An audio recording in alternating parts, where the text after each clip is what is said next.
Hi hello ನಮಸ್ಕಾರ ಸ್ನೇಹಿತರೆ. ಅಪ್ಪಪ್ಪ ಏನಾಗ್ತದೆ, ಲಕ್ಷ್ಮಿ ಮುಂದೆ ಸತ್ಯ ತೆರೆದುಕೊಳ್ಳೋ ಎಲ್ಲ ಚಾನ್ಸಸ್ ಇದೆ. ಜೊತೆಗೆ ಆ ಕಡೆ ವೈಷ್ಣವ್ ಕೀರ್ತಿ ಮನೆಗೆ ಹೋಗಿದ್ದಕ್ಕೆ ಪ್ರಶ್ನೆ ಮೇಲೆ ಪ್ರಶ್ನೆಯ ಸುರಿಮಳೆ ಸುರಿಸ್ತಿರೋ ವೈಷ್ಣವ್ಗೆ ಉತ್ತರ ಕೊಡೋಕೆ ಸಿದ್ಧವಾಗಿ ನಿಂತೇ ಬಿಟ್ಟಿದ್ದಾಳ ಕೀರ್ತಿ. ಏನಾಯ್ತಪ್ಪ, ಹೀಗಾಯ್ತು, ಯಾಕೆ ಹೀಗಾಯ್ತು ಎಲ್ಲವನ್ನ ಕೂಡ ತಿಳ್ಕೋಬೇಕು ಅಂದ್ರೆ ಈಗಲೇ ನಮ್ಮ ಈ ಚಾನಲ್ನ ಸಬ್ಸ್ಕ್ರೈಬ್ ಮಾಡಿ, ಹಾಗೆ ಒಂದು ವಿಡಿಯೋವನ್ನು ಪೂರ್ತಿಯಾಗಿ ನೋಡಿ. ಮನೆಯವರು ಲಕ್ಷ್ಮಿ ಮತ್ತು ವೈಷ್ಣವ್ ತುಂಬಾ ಕ್ಲೋಸ್ ಆಗಬೇಕು, ಜೊತೆಗೆ ಅವ್ರ ಜೀವನ ಚೆನ್ನಾಗಿ ಆಗಬೇಕು ಅನ್ನೋ ಕಾರಣಕ್ಕೆ ಒತ್ತಾಯ ಪೂರ್ವಕವಾಗೇ ವರ್ಕ್ಶಾಪ್ಗೆ ಕಳಿಸ್ತಾರೆ. ಪ್ರಾರಂಭದಲ್ಲಿ ವರ್ಕ್ಶಾಪ್ಗೆ ಹೋಗೋದಿಲ್ಲ ಅಂತ ಹಠ ಮಾಡಿದ ವೈಷ್ಣು ಮನೆಯವ್ರ ಫೋರ್ಸ್ಗೋಸ್ಕರ ಒಪ್ಕೋತಾನೆ. ಆದ ನಂತರ ಮನಸ್ಸಾರೆ ಒಪ್ಕೋತಾನೆ. ಬಿಕಾಸ್ ಅಪ್ಪ ಅವನ ಕಣ್ಣನ್ನು ತರಿಸ್ತಾರೆ. ತನ್ನಿಂದ ಆಗಿರೋ ತಪ್ಪಿಂದಾಗಿ ಯಾವುದೇ ಕಾರಣಕ್ಕೂ ಕೂಡ ಲಕ್ಷ್ಮಿ ಅವ್ರ ಮನಸ್ಸಿಗೆ ನೋವಾಗಬಾರ್ದು, ಅವ್ರು ಖುಷಿಯಾಗಿರಬೇಕು. ನಾನಿನ್ನು ಮುಂದೆ ನನ್ನ ಜೀವನ ಸಂಗಾತಿಯವರು ಅವ್ರ ಜೊತೆ ಜೀವನ ಮಾಡಬೇಕು, ಹಳೆ ದಿನಗಳನ್ನ ಬಿಟ್ಟು ಹೊಸ ಬದುಕನ್ನು ಶುರು ಮಾಡಬೇಕು ಅನ್ನೋ ಹೋಪ್ಸಲ್ಲಿ ಲಕ್ಷ್ಮಿಗೆ ಮಾತು ಕೊಟ್ಟು ಅವನ್ನ ಕನ್ವಿನ್ಸ್ ಮಾಡಿ ವರ್ಕ್ಶಾಪ್ಗೆ ಕರ್ಕೊಂಡು ಹೋಗ್ತಾರೆ. ಅಲ್ಲಿ ಕೀರ್ತಿ ಬರ್ತಾಳೆ ಅನ್ನೋ ವಿಷಯ ವೈಷ್ಣವ್ಗೆ ಗೊತ್ತಿರುತ್ತೆ, ಬಟ್ ಲಕ್ಷ್ಮಿಗೆ ಗೊತ್ತಿರಲ್ಲ. ಹೇಳಬೇಕು ಅಂತ ಅನ್ಕೋತಾನೆ ವೈಷ್ಣವ್, ಬಟ್ ಸಮಯ ಕೂಡ ಬರೋದಿಲ್ಲ. ಅದರ ನಡುವೆ ಕೀರ್ತಿ ಬರ್ತಾಳೆ. ಕೀರ್ತಿ ಬಂದಿದ್ದ ಲಕ್ಷ್ಮಿ ಶಾಕ್ ಆಗ್ತಾಳೆ. ಜೊತೆಗೆ ಕೀರ್ತಿನೇ ಕೊರಿಯೋಗ್ರಫನ್ನ ಮಾಡಿ ಹೇಳ್ಕೊಡ್ಬೇಕಾಗತ್ತೆ. ಬಿಕಾಸ್ ಯಾರು ವೀಕ್ ಡ್ಯಾನ್ಸರ್ಸ್ ಇರ್ತಾರೋ ಅವ್ರಿಗೆ, ಇಲ್ಲಿ ವೈಷ್ಣವ್ ವೀಕ್ ಡ್ಯಾನ್ಸರ್ ಆಗಿರೋದ್ರಿಂದ ಹೇಳ್ಕೊಡೋಕೆ ಹೋಗ್ತಾಳೆ. ಮಾಸ್ಟರ್ ನಾನು ಹೇಳ್ಕೊಡ್ತೀನಿ ಅಂತ ಲಕ್ಷ್ಮಿ ಹೇಳಿದ್ರು, ಬೇಡ ಕೀರ್ತಿ ಹೇಳ್ಕೊಡ್ತಾಳೆ. ಆನೆನ ಪಳಗಿಸೋಕೆ ಮಾವ್ತಾನೆ ಬೇಕು ಅಂತ ಹೇಳ್ತಾರೆ ಕೊರಿಯೋಗ್ರಫರ್ ಸಂದೇಶ್. ನಂತರ ಈ ಕಡೆ ಹೀಗೆ ಮನ್ಸು ಬಂತು ನಿನಗೆ ಮಾತು ಮುರಿಯೋದಕ್ಕೆ, ಕೊಟ್ಟು ಪ್ರಾಮಿಸ್ನ ಮುರಿದು ಬಿಟ್ಟಿಯಲ್ಲ ವೈಷ್ಣವ್, ನನ್ನಿಂದ ನಾನು ಡ್ಯಾನ್ಸ್ ಕಲಿತೀನಿ ಅಂತ ಮಾತಾಡ್ತಿದ್ರೆ ಪ್ರೊಫೆಷನಲ್ ಆಗಿ ನಡ್ಕೊಳಿಕ್ಕಿರ್ತೆ ಅವರ ಮಿಸ್ಯೂಸ್ ಮಾಡ್ಕೋಬೇಡಿ ಅಂತ ಹೇಳಿದಾಗ ನಾನೇನು ತಪ್ಪು ಮಾತಾಡ್ತಿಲ್ಲ. ನಿನ್ನ ಗಂಡ ತುಂಬ ಮಾತನ್ನ ಮುರ್ತ ತಾನೇ ಪ್ರಾಮಿಸ್ ಮಾಡಿದ್ದಾನೆ, ಆದರೆ ಈಗಲೂ ಕೂಡ ನನ್ನ ಹತ್ರ ಡ್ಯಾನ್ಸ್ ಹೇಳಿಸ್ಕೋತೀನಿ ಅಂತ ಪ್ರಾಮಿಸ್ ಮುರ್ತಿದ್ದಾನೆ, ಅದಕ್ಕೋಸ್ಕರ ಕೀಳ್ತಾ ಇದ್ದೀನಿ ಅಂತ ಹೇಳ್ತಾರೆ. ನಂತರ ವೈಷ್ಣವ್ ಕೂಡ ಹೌದು ಅಂತ ಒಪ್ಕೋತಾನೆ. ಆದರೆ ಲಕ್ಷ್ಮಿನೇ ನನ್ನ ಬದುಕು, ಸುಮ್ಮನೆ ವಿನಾಕಾರಣ ಇಲ್ಲದೇ ಇರೋದನ್ನು ಕ್ರಿಯೇಟ್ ಆಗಿ ಮೆಸಪ್ ಮಾಡಬೇಡ, ಯಾವುದನ್ನು ಯಾವುದಕ್ಕೂ ಹೋಲಿಸ್ಬೇಡ, ದಯವಿಟ್ಟು ಅರ್ಥ ಮಾಡಿಕೊಂಡು ಸುಮ್ಮನಿರು ಅಂತ ಎಲ್ಲ ಹೇಳ್ತಿದ್ದಾನೆ, ಸೂಕ್ಷ್ಮವಾಗಿ ಅರ್ಥ ಮಾಡಿಸ್ತದಾನೆ. ಆದರೆ ಇಲ್ಲಿ ಲಕ್ಷ್ಮಿಗೆ ಇವರಿಬ್ಬರು ಲವರ್ಸ್ ಅನ್ನೋದು ಕನ್ಫ್ಯೂಷನ್ಸ್ ಇದೆ ಹೊರತು ಈಗಲೂ ಕೂಡ ಅವಳಿಗೆ ಕ್ಲಾರಿಟಿ ಸಿಗ್ತಿಲ್ಲ. ಬಟ್ ಇಲ್ಲಿ ಕೀರ್ತಿ ಮಾತ್ರ ಯಾವುದೇ ಕಾರಣಕ್ಕೂ everything fear and love and war ಅಂತ ಅಂದ್ಕೊಂಡಿದ್ದೆ, ಇಲ್ಲಿರೋದೇ ವಾರ್ ಅಂತ ಅಂದ್ಕೊಂಡು ತನ್ನ ಪ್ರೀತಿ ಪಡ್ಕೊಳ್ಳೋದಕ್ಕೆ ಏನು ಬೇಕಿದ್ರು ಮಾಡ್ತೀನಿ ಅಂತ ಶಪಥ ಮಾಡಿ ನಿಂತ್ಕೊಂಡಿದ್ದಾಳೆ ಕೀರ್ತಿ. ಇದರ ನಡುವೆ ಲಕ್ಷ್ಮಿ ತುಂಬ ಚೆನ್ನಾಗಿ ಡ್ಯಾನ್ಸ್ ಮಾಡ್ತಿರ್ತಾಳೆ. ಆದರೂ ಕೂಡ ಕೀರ್ತಿ ಲಕ್ಷ್ಮಿಗೆ ಡ್ಯಾನ್ಸ್ ಬರಲ್ಲ, ಹಾಗೆ ಹೀಗೆ ನಿಮ್ಮಂಥವರೆಲ್ಲ ಯಾಕೆ ಬರ್ತೀರಾ ಅಂತ ತನ್ನ ಎಲ್ಲ ಫ್ರಸ್ಟ್ರೇಷನ್ನ ಅವಳ ಮೇಲೆ ತೀರಿಸ್ಬಿಡ್ತಾರೆ. ಅಲ್ಲಿ ತನ್ನ ಕಂಟೆಸ್ಟೆಂಟ್ ಡ್ಯಾನ್ಸ್ ಕೂಡ ಹೇಳ್ತಿದ್ದಾರೆ ತುಂಬ ಚೆನ್ನಾಗಿ ಲಕ್ಷ್ಮಿ ಡ್ಯಾನ್ಸ್ ಮಾಡ್ತಿದ್ದಾಳೆ ಅಂತ. ಆದರೂ ಕೂಡ ಕೀರ್ತಿ ಕೆಂಡ ಕಾಡ್ತಿದ್ದಾಳೆ, ದೂರೇ ಬಿಡ್ತಾಳೆ. ಇದರಿಂದ ವೈಷ್ಣವ್ ಬಂದಿದ್ದೆ ಲಕ್ಷ್ಮಿನೇ ಇಲ್ಲಿರೋರಿಗೆಲ್ಲ ಬೆಸ್ಟ್ ಡ್ಯಾನ್ಸ್, ನಿಂದೇ ರೀತಿ ಟ್ರೈನರ್ ಸಿಕ್ಕಿದ್ರೆ ನಿನ್ಗಿಂತ ಬೆಸ್ಟ್ ಡ್ಯಾನ್ಸರ್ ಆಗಿರ್ತಿದ್ರು ಅಂತ. ಈ ಒಂದು ಮಾತು ಕೀರ್ತಿ ಮನಸ್ಸಲ್ಲಿ ಅಚ್ಚಳಿದೆ, ಉಳ್ಕೊಂಡ್ಬಿಡುತ್ತೆ, ತುಂಬಾ ಹರ್ಟ್ ಆಗುತ್ತೆ. ಬಿಕಾಸ್ ನಿನ್ನಂಥ ಡ್ಯಾನ್ಸರ್ ಯಾರೂ ಇಲ್ಲ ಅಂತ ವೈಷ್ಣವ್ ಕೀರ್ತಿಗೆ ಹೇಳಿರ್ತಾನೆ. ಜುಗಲ್ಬಂದಿ ಆಡಿದ್ರು ನಿನಗೆ ಕಿರೀಟ ಹೊದಿಸಿ ಹೋಗ್ತಾರೆ ರಂಬೆ, ಉರ್ವಶಿ, ಮೇನಕೆ, ಕಿಲುತ್ತಮೆ ಅಂತ ಕೂಡ ಹೇಳಿರ್ತಾನೆ. ಹಾಗಾಗಿ ಹೌದಾ ಪ್ರೂವ್ ಆಗೇ ಬಿಡ್ಲಿ, ನನ್ನ ಮತ್ತೆ ಲಕ್ಷ್ಮಿ ನಡುವೆ ಜುಗಲ್ಬಂದಿ ಆಗಲಿ ಅಂದಾಗ ಲಕ್ಷ್ಮಿ ಮಾಡ್ತಾರೆ ಅಂತ ವೈಷ್ಣವ್ ಚಾಲೆಂಜ್ಗೆ ಒಪ್ಕೋತಾನೆ. ಇಬ್ರು ಕೂಡ ಜುಗಲ್ಬಂದಿ ನಡೆಯುತ್ತೆ. 1-2 ನಿಮಿಷ ಸೂಪರ್ವಾಗಿ ಲಕ್ಷ್ಮಿ ಡ್ಯಾನ್ಸ್ ಮಾಡಿದ್ರು ಅಂತ ಎಲ್ಲ ಹೊಗಳುತ್ತಾರೆ. ಸ್ಟಾಪ್ ಮಾಡಿ ಜುಗಲ್ಬಂದಿನ ಡ್ಯಾನ್ಸ್ ವರ್ಕ್ಶಾಪ್ ನಡೀಲಿ ಅಂತ ಹೇಳಿದ್ರೆ ಇಲ್ಲಿ ಇಲ್ಲ, ಇನ್ನೂ ಕೂಡ ಮುಗ್ದಿಲ್ಲ ಅಂತ ಹೇಳಿ ಕೀರ್ತಿ ಗೆಜ್ಜೆ ಕಟ್ಟಿದೆ. ಈ ಕಡೆ ಲಕ್ಷ್ಮಿ ಕೂಡ ಗೆಜ್ಜೆ ಕಟ್ತಾರೆ. ಇಬ್ಬರ ನಡುವೆ ಮತ್ತೊಂದು ಜುಗಲ್ಬಂದಿ ಏರ್ಪಡ್ತಿದೆ. ಮೊದಲನೇ ಬಾರಿ ಕೀರ್ತಿ ಮೊದಲು ಡ್ಯಾನ್ಸ್ ಮಾಡ್ತಾ ಮಾಡ್ತಾ ಮಾಡ್ತಾ ವೈಷ್ಣವ್ ಪ್ರೀತಿನ ತನ್ನಿಂದ ದೂರ ಆಗಿದ್ದನ್ನ ಲಕ್ಷ್ಮಿ ಹತ್ರ ಆಗಿದ್ದನ್ನ, ವೈಷ್ಣವ್ ತನ್ನನ್ನು ದೂರ ಸರಿದು ಲಕ್ಷ್ಮಿಗೆ ಹತ್ರ ಆಗ್ತಿರೋದನ್ನ, ತನ್ನನ್ನು ಕಡೆ ಕಣಿಸಿ ಮಾತಾಡ್ತಿರೋದನ್ನ ಎಲ್ಲವನ್ನ ಕೂಡ ನೆನಪು ಮಾಡ್ಕೊಂಡಿದ್ದೆ. ಡಿಸ್ಟರ್ಬ್ ಆಗಿ ತನ್ನ ಮೇಲೆ ತಾನೇ ಪ್ರಜ್ಞೆನ ಕಳ್ಕೊಂಡು ಯಾವುದೇ ರೀತಿಯ ತನ್ನ ಬಾಡಿ ಮೇಲೆ ಕಂಟ್ರೋಲ್ ಇಲ್ಲದೆ ಹಾಗೆ ಬೀಳ್ತಿದ್ದಾಗೆ ವೈಷ್ಣವ್ ಬಂದು ಇಟ್ಕೊಂಡ್ಬಿಡ್ತಾನೆ.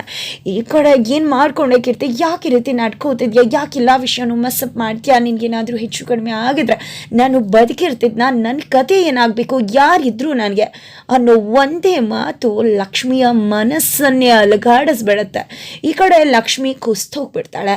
ಅದರ ನಡುವೆ ಕೀರ್ತಿ ಅಪ್ಕೊಂಡು ಐ ಲವ್ ಯು ಕೂಡ ಹೇಳಿಬಿಡ್ತಾರೆ. ಇದರಿಂದಾಗಿ ಲಕ್ಷ್ಮಿಗೆ ಕ್ಲಾರಿಟಿ ಅಂತೂ ಸಿಗ್ತಾ ಇದೆ. ಆದರೂ ಕೂಡ ಇನ್ನೂ ಕೂಡ ಕನ್ಫ್ಯೂಷನಲ್ಲಿದ್ದಾಳೆ ಲಕ್ಷ್ಮಿ. ಅದರ ನಡುವೆ ವೈಷ್ಣವ್ ಎಚ್ಚೆತ್ಕೊಂಡಿದ್ದೆ ಕೀರ್ತಿನ ದಬ್ಬಿ ಲಕ್ಷ್ಮಿ ಅವರೇ ಅದು ಬಿಡ್ತಿದ್ಲು, ಡ್ಯಾನ್ಸು ಕಾಲು ಮುರಿದೋಗ್ತಿತ್ತು, ಏನೇನೋ ಮಾತಾಡ್ತಾರೆ. ಫೈನಲಿ ಆ ಕಡೆ ಕೀರ್ತಿ ಮನೆಗೆ ಹೋಗ್ತಾಳೆ. ಅವಳಿಗೆ ಫುಲ್ ಖುಷಿ ಆಗಿದೆ. ನನ್ನ ವೈಷ್ಣವ್ ಮನಸ್ಸಲ್ಲಿ ಈಗಲೂ ಕೂಡ ನಾನೇ ಇದ್ದೀನಿ, ಬೇರೆಯವ್ರನ್ನ ನಂಬಿಸೋಕ್ಕೋಸ್ಕರ ಅವನು ನಾಟಕ ಮಾಡ್ತಿದ್ದಾನೆ ಅಂತ. ನಂತರ ಲಕ್ಷ್ಮಿ ಮತ್ತು ವೈಷ್ಣವ್ ಮನೆಗೆ ಬರ್ತಾರೆ. ವರ್ಕ್ಶಾಪ್ ಹೇಗಿತ್ತು ಅಂತ ಮನೆಯವರು ವಿಚಾರ ಮಾಡ್ತಿದ್ರೆ ಈ ಕಡೆ ನಂಗೆ ತುಂಬಾ ಸ್ಟ್ರೈನ್ ಆಗಿದೆ, ನಾನು ಫ್ರೆಶ್ ಅಪ್ ಆಗ್ತೀನಿ ಅಂತ ವೈಷ್ಣು ಹೋಗ್ತಾನೆ. ಲಕ್ಷ್ಮಿ ಚೆನ್ನಾಗಿತ್ತು ಅಂತ ಹೇಳ್ತಾಳೆ. ಆದರೂ ಕೂಡ ಇಲ್ಲಿ ಸುಪ್ರೀತಾ ಅವ್ರಿಗೆ ಏನೋ ಮಿಸ್ ಹೊಡಿತಿದೆ, ಏನೋ ಆಗಿದೆ. ಇಬ್ಬರು ಕೂಡ ಖುಷಿಯಾಗಿ ಟೈಮ್ ಸ್ಪೆಂಡ್ ಮಾಡಲಿ ಅಂತ ನಾವು ವರ್ಕ್ಶಾಪ್ ಕಳಿಸಿದ್ರೆ ಇವ್ರು ಏನು ಮಾಡ್ಕೊಂಡು ಬಂದಿದ್ದಾರೆ ಅಂತ ಅನ್ನಿಸ್ತಾ ಇದ್ರೆ, ಆ ಕಡೆ ಕಾವೇರಿ ಅವ್ರಿಗಂತೂ ವರ್ಕ್ಶಾಪು ಮನೆಯವ್ರ ಪ್ರಕಾರ ಹೋಗಿದ್ದು ಆಯಿತು, ನನ್ನ ಪ್ರಕಾರ ಹಾಳಾಗಿದ್ದು ಆಯಿತು. ನಾನು ಗೆದ್ದೆ ಅಂತ ಬೀಗ್ತಿದ್ದಾರೆ. ಜೊತೆಗೆ ಸುಪ್ರೀತಾನ ಪಾಠ ಕಲಿಸೋದಕ್ಕೆ ಅಂಕಿತ್ನ ಯೂಸ್ ಮಾಡ್ಕೊಳ್ಳೋ ಚಾನ್ಸಸ್ ತುಂಬ ಇದೆ. ಬಿಕಾಸ್ ಅಂಕಿತ್ ಹೋಗಿ ಕಾವೇರಿ ಅವ್ರನ್ನ ನನ್ನಪ್ಪ ಯಾರು, ಅಪ್ಪ ಇಲ್ದಿರೋ ಮಗುನ ಅಂತೆಲ್ಲ ಪ್ರಶ್ನೆ ಮಾಡ್ತಾನೆ. ಈ ಕಡೆ ರೆಕ್ಕೆ ಪುಕ್ಕನ ಸುಪ್ರೀತಾ ರೆಕ್ಕೆ ಪುಕ್ಕ ಕತ್ತರಿಸೋಕೆ ಈ ಅಂಕಿತೆ ಬ್ರಹ್ಮಾಸ್ತ್ರ ಅಂತ ಅಂದ್ಕೊಂಡು ಯೂಸ್ ಮಾಡೋಣ ಅಂತ ರೆಡಿ ಆಗಿದ್ದಾರೆ ಕಾವೇರಿ ಅವರು. ನಂತರ ಡಿಸ್ಟರ್ಬ್ ಆಗಿರೋ ವೈಷ್ಣವ್ ಕನ್ನಡಿಲಿ ತನ್ನ ಮುಖ ನೋಡ್ಕೊಂಡು ಏನು ಮಾಡ್ತಿದ್ಯಾ ವೈಷ್ಣವ್ ನೀನು? ಲಕ್ಷ್ಮಿ ಅವ್ರ ಮನಸ್ಸಲ್ಲಿ ಈಗ ಸಾವಿರಾರು ಪ್ರಶ್ನೆ ಓಡ್ತಾ ಇರುತ್ತೆ. ಅವ್ರು ಯಾವುದೇ ಪ್ರಶ್ನೆಗೂ ಕೂಡ ನಾನು ಕಣ್ಣಲ್ಲಿ ಕಣ್ಣಿಟ್ಟು ಉತ್ತರ ಕೊಡೋಕ್ಕಾಗಲ್ಲ. ಮಾತಾಡಿದ್ರೆ ತಾನೆ, ಸತ್ಯ ಹೇಳಿದ್ರೆ ತಾನೆ, ಸತ್ಯನ ಮುಚ್ಚಿಟ್ಟು ನನಗೆ ಹೀಗೆ ಅವ್ರನ್ನ ಕಣ್ಣಲ್ಲಿ ಕಣ್ಣಿಟ್ಟು ನೋಡೋಕ್ಕಾಗತ್ತೆ? ಇಲ್ಲ, ನಾನು ಅವ್ರಿಗೆ ಮಾತು ಕೊಟ್ಟಿದ್ದೆ, ಎಷ್ಟು ಗಟ್ಟಿಯಾದಂಥ ಪ್ರೊಮೋಸ್ ಮಾಡಿದೆ, ಹೊಸ ಜೀವನ ಶುರು ಮಾಡೋಣ ಅಂತ. ಅವರು ನನ್ನನ್ನು ನಂಬ್ಕೊಂಡು ಮದುವೆ ಆದರು, ಈಗ ಅವರು ರೆಡಿ ಇದ್ದಾರೆ ಜೀವನ ಮಾಡೋದಕ್ಕೆ. ಆದರೆ ನಾನು ಏನು ಮಾಡ್ತಾ ಇದ್ದೀನಿ ಅಂತ ಅನ್ಕೋತಾನೆ. ಜೊತೆಗೆ ಇಲ್ಲ, ನಾನು ಎಲ್ಲನೂ ಕೂಡ ಹೇಳಿಬಿಡ್ಬೇಕು, ಇದೇ ರೀತಿ ಮುಂದುವರೆದ್ರೆ ಸರಿ ಕಾಣಿಸೋದಿಲ್ಲ. ಅವತ್ತು ಕೀರ್ತಿ ಕೂಡ ನನ್ನ ಹತ್ರ ಬಂದಿದ್ದ, ನಿನ್ನಂಥವನ್ನ ನಾನು ಪ್ರೀತಿ ಮಾಡಿದ್ನ, ಸಾಯಕ್ಕೆ ಹೊರಟಿದ್ಯಾ ನನಗೋಸ್ಕರ ಅಂತ ಹೇಳಿದ್ದು. ಆದರೆ ಇವತ್ತು ತನಗೋಸ್ಕರ ಎಷ್ಟೆಲ್ಲ ಹುಚ್ಚಿ ಥರ ಹಿಂದೆ ಬಿದ್ದಿರೋದು, ಇದನ್ನೆಲ್ಲ ನೆನಪು ಮಾಡ್ಕೊಂಡದ ವೈಷ್ಣು ಒಂದು ತೀರ್ಮಾನಕ್ಕೆ ಬರ್ತಾನೆ. ಬಾತ್ರೂಮಿಂದ ಹೊರಗಡೆ ಬರ್ತಿದ್ದಾಗೆ ಲಕ್ಷ್ಮಿ ಕೂಡ ವೇಟ್ ಮಾಡ್ತಿದ್ದಾಳೆ ತನ್ನ ಹತ್ರ ಗಂಡ ತನ್ನ ಮನಸ್ಸಿನ ಭಾವನೆಗಳನ್ನ ಹೇಳ್ಕೋಬೇಕು ಅಂತ. ಆದರೆ ನಂಗೆ ಅರ್ಥ ಆಗುತ್ತೆ ಲಕ್ಷ್ಮಿ ಅವರೇ, ನಿಮ್ಮ ಮನಸ್ಸಲ್ಲಿ ತುಂಬ ಪ್ರಶ್ನೆಗಳಿದೆ, ಆದರೆ ಯಾವುದಕ್ಕೂ ಉತ್ತರ ಕೊಡೋ ಪರಿಸ್ಥಿತಿ ನನಗಿಲ್ಲ ಅಂತ ಹೇಳಿ ಹೊರಟ್ಬಿಡ್ತಾನೆ. ಅಷ್ಟರಲ್ಲಿ ಸುಪ್ರೀತಾ ಬರ್ತಾರೆ, ಮಾತನಾಡ್ಸೋಕೆ ಟ್ರೈ ಮಾಡ್ತಾರೆ, ಬಟ್ ಆಗೋದಿಲ್ಲ. ಲಕ್ಷ್ಮಿ ಕೂಡ ವೈಷ್ಣವಿಂದನೇ ಹೋದಾಗ ಗಂಗಕ್ಕ ಕೂಡ ಇರ್ತಾರೆ. ಏನಾದರೂ ಹೆಚ್ಚು ಕಡಿಮೆ ಆಗಿರ್ಬೋದಾ, ಕೀರ್ತಿ ಬಂದಿರಬಹುದಾ ಅಲ್ಲಿ ಅಂತ ಅನ್ಕೋತಾ ಇದ್ರೆ ಏನಾಗಿದೆ ಎಂತಾಗಿದೆ ಅವರಿಬ್ರಿಗೆ ಗೊತ್ತದ. ಇಬ್ರು ಕೂಡ ಹೋಗಿದಾರಲ್ವಾ, ಏನೋ ಮಾತಾಡ್ಕೊಂಡು ಸಾಲ್ವ್ ಮಾಡ್ಕೋತಾರೆ. ವೆಯ್ಟ್ ಮಾಡೋಣ ಅಂತ ಸುಪ್ರೀತಾ ಹೇಳ್ತಾರೆ. ನಂತರ ವೈಷ್ಣವ ಒಂದು ರೂಮ್ಗೆ ಹೋಗ್ತಿದ್ದಾಗೆ ಡೋರ್ನ ಲಾಕ್ ಮಾಡಿಬಿಡ್ತಾನೆ. ಬಿಕಾಸ್ ಹೊರಗಡೆ ನಿಲ್ಬೇಕಾಗತ್ತೆ ಲಕ್ಷ್ಮಿ. ನಂತರ ಕೀರ್ತಿ ಮತ್ತೆ ತನ್ನ ನೆನಪಿನ ಎಷ್ಟು ವಸ್ತುಗಳನ್ನ ಹರಿದಾಕಿರುತ್ತೆ, ಒಂದಷ್ಟು ಹಾಗೆ ಇರುತ್ತೆ, ಎಲ್ಲವನ್ನ ಕೂಡ ಒಂದು ಬಾಕ್ಸ್ಗೆ ಹಾಕೋತಾನೆ. ಹಾಕೊಂಡಿದ್ದ ನನ್ನ ಪ್ರಶ್ನೆಗೆ ಉತ್ತರ ಬೇಕೇ ಬೇಕು ಅಂತ ಅನ್ಕೊಂಡು ಡೋರ್ ಓಪನ್ ಮಾಡ್ತಾನೆ. ಲಕ್ಷ್ಮಿನ ನೋಡಿ ನಿಮ್ಗೆ ಅನಿಸ್ತದೆ ಅಲ್ವಾ ನಾನು ಎಲ್ಲಿ ಹೋಗ್ತಿದ್ದೀನಿ, ಏನು ಮಾಡ್ತಿದ್ದೀನಿ ಅಂತ ಕೇಳಬೇಕು ಅಂತ. ಆದರೆ ನಾನು ಬಂದಮೇಲೆ ಎಲ್ಲನೂ ಕೂಡ ಹೇಳ್ತೀನಿ ಅಂತ ಹೇಳಿ ವೈಷ್ಣವ್ ಕೀರ್ತಿ ಮನೆಗೆ ಹೊರಡ್ತಾರೆ.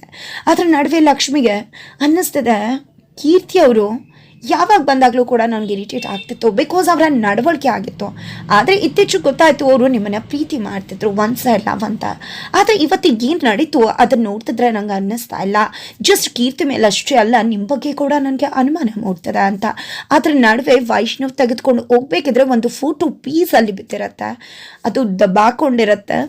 ತಕ್ಷಣ ಲಕ್ಷ್ಮಿ ಅಲ್ಲಿಗೆ ಹೋಗ್ತಾಳೆ. ಅದು ಬೇರೆ ಯಾವುದೂ ಅಲ್ಲ, ವೈಷ್ಣು ಮತ್ತು ಕೀರ್ತಿ ಇಬ್ಬರು ಕ್ಲೋಸ್ ಆಗಿ ತೆಗೆಸ್ಕೊಂಡಿರೋ ಫೋಟೋ. ಆ ಫೋಟೋ ನೋಡಿದ್ರೆ ಗೊತ್ತಾಗ್ಬಿಡುತ್ತೆ ಲಕ್ಷ್ಮಿಗೆ ಅವರಿಬ್ರು lovers, it's not one side love ಅನ್ನೋದು. ಅದು ಏನು ಅಂತ ಅಂದ್ಕೊಂಡು ಹಾಗೆ ಡೀಪಾಗಿ ಸ್ಟಡಿ ಮಾಡ್ತಿದ್ದಾಳೆ ಲಕ್ಷ್ಮಿ ಆ ಫೋಟೋ ಪೀಸನ್ನೇ. ಈ ಕಡೆ ಕೀರ್ತಿ ಅಂತ ಅಬ್ಬರ್ಸ್ಕೊಂಡು ಬಂದೇ ಬಿಟ್ಟ ವೈಷ್ಣು. ಕಾರುಣ್ಯ ಆಂಟಿ ಪಾತ್ರಧಾರಿ ಬದಲಾಗಿದ್ದಾರೆ. ಈ ಕಡೆ ಏನಾಯಿತು ವೈಷ್ಣು ಅಂತ ಕಾರುಣ್ಯ ಆಂಟಿ ಕೇಳ್ತಿದ್ದಾರೆ. ಕೀರ್ತಿ ಎಲ್ಲಿ ಅಂತದಾಗೆ ಕೀರ್ತಿ ಓಡ್ಕೊಂಡು ಬರ್ತಾಳೆ. ನಂಗೆ ಗೊತ್ತಿತ್ತು ವೈಷ್ಣವ್ ನೀನು ಬಂದೇ ಬರ್ತೀಯ ಅಂತ ಹಗ್ ಮಾಡ್ತಾಳೆ. ವೈಷ್ಣವ್ ದಬ್ಬದ, ಏನು ಮಾಡ್ತಿದ್ಯಾ ಕೀರ್ತಿ, ನಾನು ನಿನ್ನನ್ನು ಎಷ್ಟು ಪ್ರೀತಿ ಮಾಡಿದೆ, ನಾನೇ ಅಲ್ಲ ನಾವಿಬ್ಬರು ಕೂಡ ಎಷ್ಟು ಪ್ರಾಣಕ್ಕಿಂತ ಹೆಚ್ಚಾಗಿ ಪರಸ್ಪರ ಪ್ರೀತಿ ಮಾಡಿದ್ವಿ. ಆದರೆ ನಿನ್ಗೇನಾಯಿತು, ನಮ್ಮಿಬ್ಬರು ಮದುವೆ ಫಿಕ್ಸ್ ಆದಾಗ ಯಾಕೆ ನನಗೆ ಮೋಸ ಮಾಡ್ದೆ, ಯಾಕೆ ನಾನು ಇಷ್ಟ ಇಲ್ಲ ಅಂತ ಹೇಳಿ ದೂರ ಮಾಡಿದೆ. ಆದರೆ ಇವತ್ತು ಯಾಕೆ ಮದುವೆ ಆದಮೇಲೆ ನನ್ನ ಬೆನ್ನಿಂದ ಬಿದ್ದಿದ್ಯಾ? ಇವತ್ತು ನಡ್ತಿರೋದನ್ನು ನೋಡಿದ್ರೆ ನಂಗೆ ಅರ್ಥ ಆಗ್ತದೆ, ನಿಜವಾಗ್ಲೂ ಈಗಲೂ ಕೂಡ ನಾನು ನಿನ್ನ ಮನಸ್ಸಲ್ಲಿದ್ದೀನಿ, ನೀನು ನಿಜವಾಗ್ಲೂ ನನ್ನನ್ನು ಪ್ರೀತಿ ಮಾಡ್ತಿದ್ಯಾ ಅಂತ ಹೇಳ್ತಾನೆ ವೈಶ್. ಈಗಲಾದ್ರೂ ಗೊತ್ತಾಯ್ತಲ್ಲ ವೈಶ್ ಅಂತ ಕೀರ್ತಿ ಖುಷಿ ಪಡ್ತಿದ್ರೆ, ಯಾಕೆ ರೀತಿ ಮಾಡ್ತೆ ಅನ್ನೋದು ನನಗೆ ಗೊತ್ತಾಗಬೇಕು, ಅಂದು ಏನಾಯಿತು ಅಂತ ತೀರ್ಮಾನ ತಗೊಳ್ಳೋದಕ್ಕೆ ಏನು ಕಾರಣ ಅಂತ ಪ್ರಶ್ನೆ ಮಾಡ್ತಿದ್ದಾನೆ. ಈ ಕಡೆ ಕೀರ್ತಿ ಉತ್ತರಿಸ್ತಾಳೆ ಅವರ ವೈಷ್ಣು ಪ್ರಶ್ನೆಗೆ. ಆ ಕಡೆ ಲಕ್ಷ್ಮಿ ಕಣ್ಮುಂದೆ ಇರೋ ಆ ಒಂದು ಪೀಸ್ ಆಫ್ ಫೋಟೋ ಶೀಟನ್ನು ಎತ್ಕೊಂಡು ಟರ್ನ್ ಮಾಡಿ ನೋಡಿದ್ರೆ ಫೋಟೋಸ್ ವೈಷ್ಣು ಮತ್ತು ಕೀರ್ತಿಯ ಕ್ಲೋಸೆಸ್ಟ್ ಫೋಟೋ. ಆ ಫೋಟೋನ ನೋಡಿದ್ರೆ ರಿವೀಲ್ ಆಗುತ್ತಾ ಇವರ ಒಂದು ಪ್ರೀತಿಯ ದೊಡ್ಡ ಸುನಾಮಿ ಅಂತಹ ಸತ್ಯ. ಅಥವಾ ನೋಡೋಕ್ಕೂ ಮುನ್ನ ಮತ್ತೆ ಇನ್ನೇನೋ ಯಾರೋ ಎಂಟ್ರಿ ಆಗಿ ಮತ್ತಿನ್ನೇನೋ ಆಗಿ ಮತ್ತೆ ಫೋಟೋ ನೋಡ್ತಿರೋ ಪರಿಸ್ಥಿತಿಗೆ ಹೋಗ್ತಾಳೆ ಲಕ್ಷ್ಮಿ. ಮತ್ತೆ ಆ ಕಡೆ ಕೀರ್ತಿಯಿಂದ ಉತ್ತರ ಸಿಗತ್ತಾ ಅಥವಾ ವೈಷ್ಣವ್ ಮತ್ತೆ ಕನ್ಫ್ಯೂಷನಲ್ಲಿ ಸಿಕ್ಕಾಕೋಬೇಕಾಗತ್ತಾ?